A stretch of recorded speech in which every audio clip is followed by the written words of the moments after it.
Assalamualaikum warahmatullahi wabarakatuh.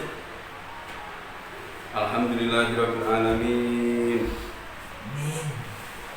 Assalatu wassalamu ala asyrafil anbiya'i wa imamil mursalin. Sayyidina wa maulana Muhammad wa ala alihi wa sahbihi ajmain, amma ba'd. Anak-anakku kelas 9 MTS Nahdlatul Muslimin yang berbahagia, alhamdulillah sampai saat ini kita masih dalam perlindungan Allah Subhanahu wa taala dari seluruh apa yang terjadi pada saat ini.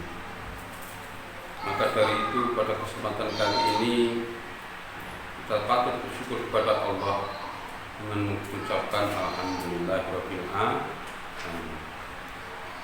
Salawat beserta salam semoga tetap tercurahkan ke pangkuan baginda Nabi Muhammad sallallahu alaihi wasallam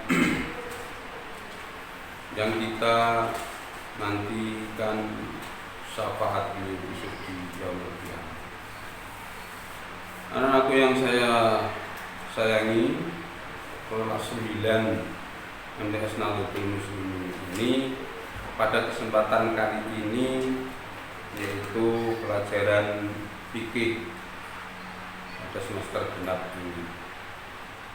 Namun perlu diketahui bahwasanya untuk semester genap ini waktunya sangat singkat, maka nanti saya mohon untuk anak-anak benar-benar memperhatikan dan mempelajari materi yang ada di LKS. Walaupun saat ini belum diterima, untuk sementara ini bisa disimak dan nanti kalau sudah diterima bisa diulang dengan mempelajari.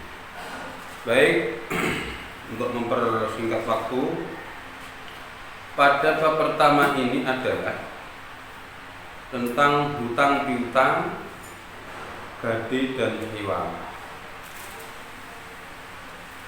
Pengertian hutang piutang, dalam pembahasan hukum Islam, hutang piutang dinamakan ad-dain. Bahasa Arabnya itu ad-dain. Ad-dain, ad-din agama, ad-dain hutang, dainun hutang. Hutang piutang menurut istilah syarat yaitu menyerahkan sesuatu benda atau uang kepada orang lain dengan perjanjian akan dikembalikan atau dibayar kembali dengan nilai yang sama dalam jangka waktu tertentu sesuai kesepakatan. Agama Islam memerintahkan kepada umatnya apabila terjadi akad hutang piutang, terjadi yaitu kesepakatan hutang piutang, hendaknya satu dicatat nama pemberi hutang,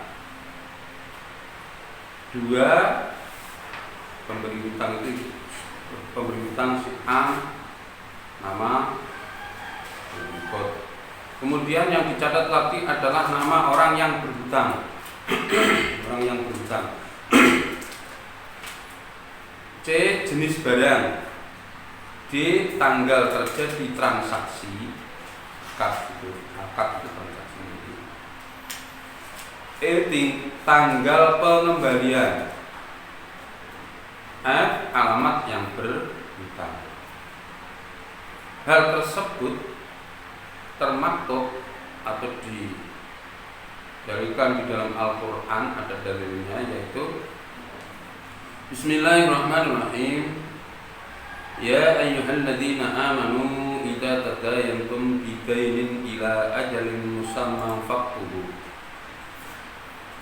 wal yaktub bainakum katibun bil adl wala yakbatibun ay yaktuba kama 'allamahullah fal yaktub wal yumlil ladzi 'alaihi al-haqq wal yattaqillaha rabbahu wala yabkhas minhu syai'an. Hai orang-orang yang beriman, apabila kamu bermuamalah tidak secara tunai, transaksi tidak secara tunai, seperti jual beli, hutang piutang dan sebagainya, untuk waktu yang ditentukan hendaklah kamu menuliskannya dengan benar. Dan janganlah penulis enggan menuliskannya sebagaimana Allah telah mengajarkannya, maka hendaklah orang yang berhutang mengimlakkan itu mendikte, menunjukkan apa yang ditulis itu. Jadi namanya siapa, jujur, nama si A, si B, si C, dan sebagainya. Dan hendaklah ia bertakwa kepada Allah Tuhannya, dan janganlah ia mengurangi sedikit pun daripada hutang. Hutang piutang harus berlandaskan atas asas saling percaya antara orang yang berhutang dengan orang yang memberi hutang. Untuk menunjukkan kepercayaan tersebut dan keyakinan tersebut, maka yang berhutang dapat menyerahkan borot atau jaminan untuk menjamin hutangnya. Karena hutang piutang ini adalah mengandung unsur tolong menolong, ada kebaikan di dalam hutang piutang karena saling tolong menolong. Orang yang berhutang itu sedang mempunyai kebutuhan atau apapun, kemudian orang yang beri hutang mau dan peduli karena punya rasa sosial, maka di situ ada nilai-nilai ta'awun. Kemudian yang namanya ta'awun itu sendiri diperintahkan oleh Allah, wa ta'awanu 'alal birri wat taqwa wa la ta'awanu 'alal itsmi wal 'udwan. Dan tolong menolonglah kamu dalam mengerjakan kebaikan dan takwa, dan jangan tolong menolong dalam berbuat dosa dan permusuhan. Jadi disyariatkan dan diperintahkan dalam Al-Quran agar kita manusia ini dengan orang lain untuk bisa saling tolong menolong. Hukum hutang-hutang. Hukum asal hutang piutang adalah mubah, boleh. Mubah itu boleh atau boleh. Sedangkan hukum orang yang memberi pinjaman sebagaimana dijelaskan dalam ayat 2 surat Al-Maidah adalah sunnah, sebab termasuk menolong sesamanya, dan dapat berubah menjadi wajib apabila si pinjam benar-benar dalam keadaan mendesak, tujuan yang sangat mendesak urgensi.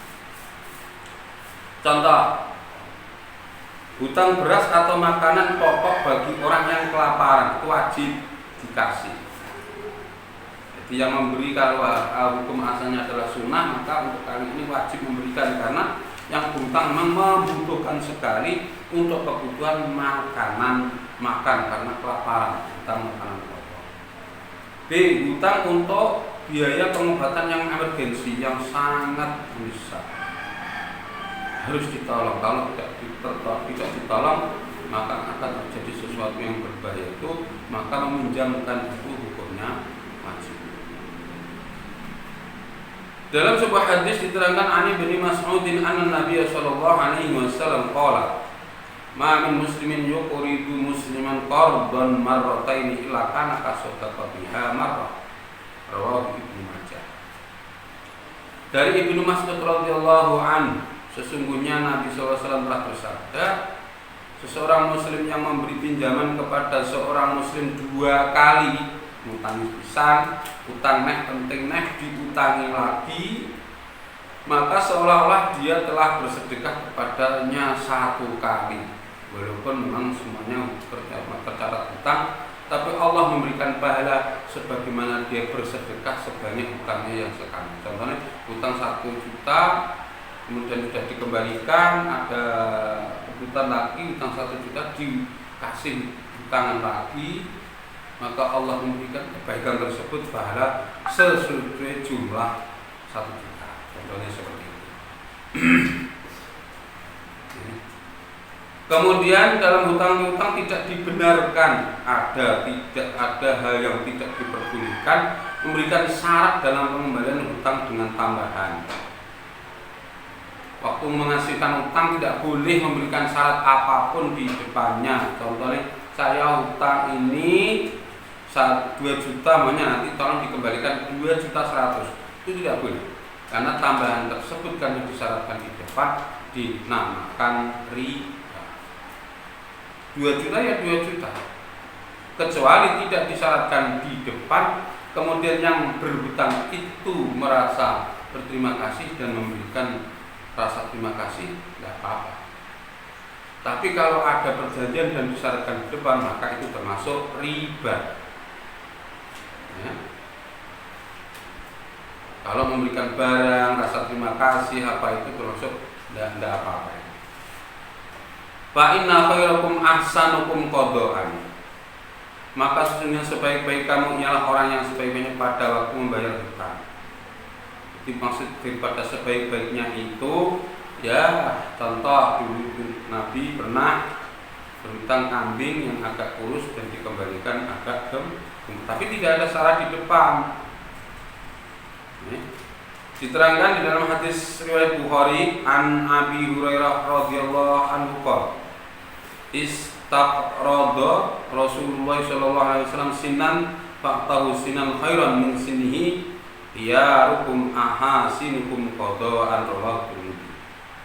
Dari Abu Hurairah, ia berkata Rasulullah SAW telah berhutang binatang ternak, kemudian beliau membayar dengan binatang yang lebih besar umumnya dari binatang yang dipinjam itu.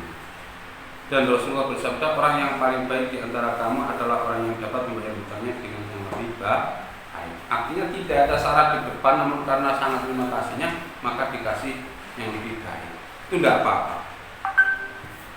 Kemudian syarat dan rukun hutang piutang. Syarat dan rukun hutang piutang ada 3. Akad, orang yang berhutang dan orang yang berpiutang. Orang yang berhutang itu orang yang butuh pinjam, dan orang yang berhutang itu adalah orang yang memberikan hutang. C. Uang atau barang dipiutangkan. Ada barang. Berarti syaratnya yaitu ada 4.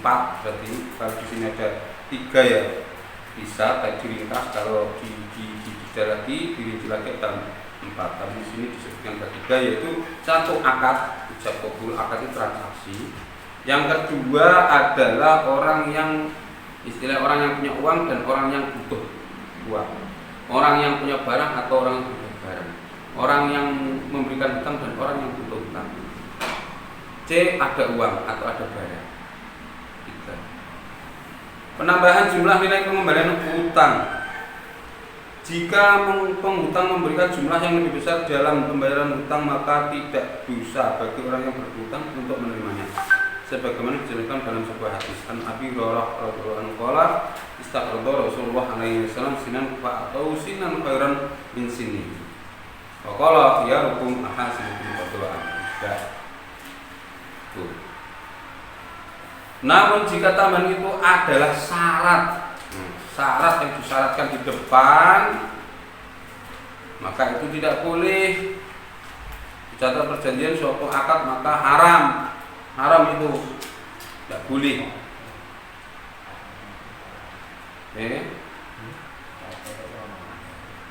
Karena di dalam hadisnya Nabi, kullu qardin jarran manfaatan fa huwa wajhun min wujuhir riba.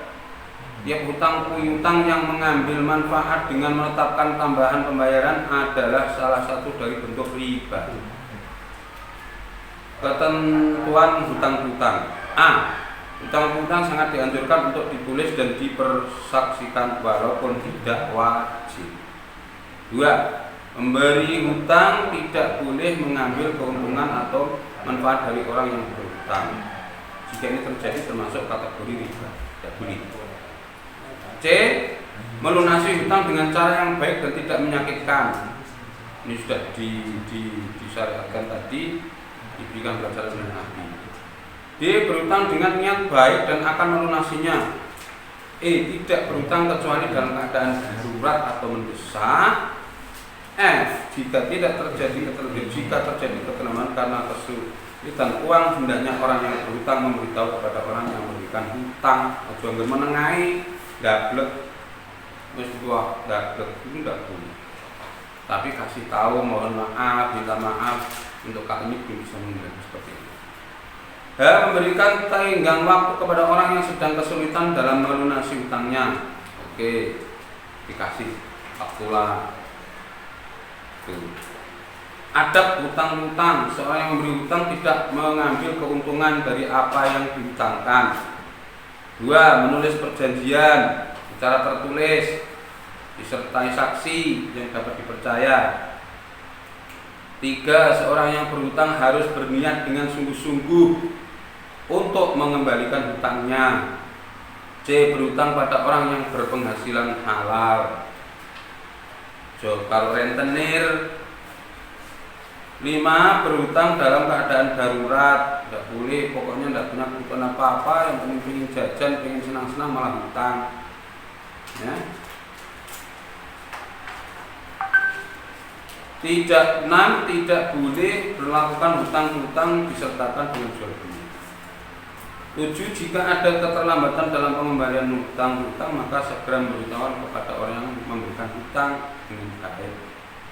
8. Pihak yang berpiutang hendaknya memberikan toleransi waktu, masih toleransi.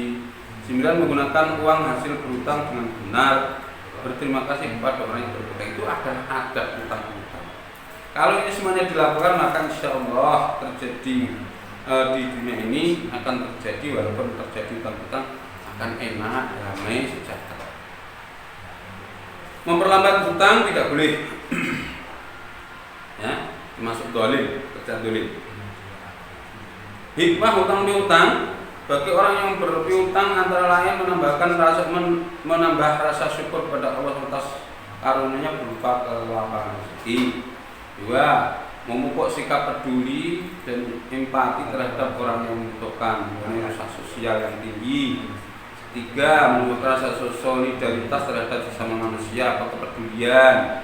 4. Mempererat tali silaturahim dan persaudaraan, kerakat no sedulur. 5. Menambah pahala karena sebagai ladang untuk ibadah. Kemudian hikmah bagi yang berhutang, menguji kesabaran dan keimanan karena keadaan kesulitan. Kesulitan hidup menjadi berkurang karena ada pertolongan hutang. 3. Beban hidup menjadi lebih ringan. 4. Dapat membantu terpenuhi kebutuhan hidupnya. 5. Bisa membuka lapangan usaha dengan modal uang hasil berhutang. Intinya di sini hutang-hutang hukumnya adalah mubah.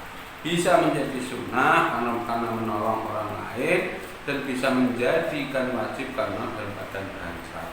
Kemudian hutang-hutang ini adalah unsur tolong menolong, maka di situ ada pahala yang sangat besar. Kemudian karena belum ada LKS, maka untuk soal saya bacakan. 1. Hutang-hutang adalah akad untuk memberikan sesuatu barang atau benda dengan perjanjian akan dibayar kembali. Pilihan A. Dalam jumlah dan nilai yang sama. B. Dalam jumlah dan nilai yang kurang. C. Dalam jumlah dan nilai yang lebih. D. Dalam jumlah yang berbeda. Soal yang kedua. Sesuatu yang dijaminkan oleh seseorang yang berhutang untuk memberikan kepercayaan memberikan hutang tersebut disebut A. Kredit, B. Pinjaman, C. Gade dibor. Soal ketiga. Qabla ayaji fa'ir uhu. Artinya, arti potongan hadis di atas adalah A. Dan siapa yang meminjam wajib memberikan. B. Dan orang yang memberikan hutang adalah suatu kebaikan. C. Sebelum keringatnya kering. D. Dan orang yang meminjam tidak dipungut. Soal keempat. Bal ariyatum madmunatun. Maksud dari hadis di atas adalah A. Kewajiban mengganti barang. B. Kewajiban mengembalikan barang jika sudah selesai. C. Kewajiban merawat barang pinjaman. D. Tidak usah mengganti barang jika rusak atau hilang. 4 soal itu silakan dikerjakan, nanti ada link tersendiri untuk Google Form-nya untuk mengerjakan. Silakan dipelajari yang benar. Kemudian sampai di sini untuk pelajaran kesempatan pertemuan pertama pada semester genap ini. Dari saya, wassalamualaikum warahmatullahi wabarakatuh.